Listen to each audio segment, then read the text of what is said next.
அரசு பணியாளர்களின் 22 ஆண்டு கால கோரிக்கையை நிறைவேற்றும் வகையில் அவர்களுக்கான தமிழ்நாடு உறுதியளிக்கப்பட்ட ஓய்வூதிய திட்டத்தினை இந்த அரசு அறிமுகப்படுத்தியது. இத்திட்டத்தின் கீழ் ஓய்வு பெறும் அரசு பணியாளர்கள் பழைய ஓய்வூதிய திட்டத்திற்கு நிகரான ஓய்வூதிய பலன்களை பெறுவார்கள்.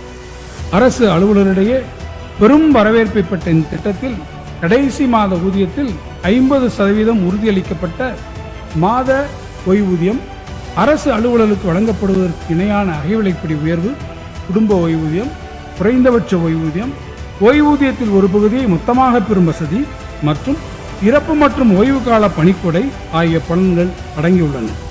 இந்த இடைக்கால வரவு செலவு திட்ட மதிப்பீடுகளில் இத்திட்டத்தினை செயல்படுத்துவதற்கான அரசின் கூடுதல் பங்களிப்பிற்கென ஒட்டுமொத்த தொகையாக 11,000 கோடி ரூபாய் நிதி ஒதுக்கீடு செய்யப்பட்டுள்ளது.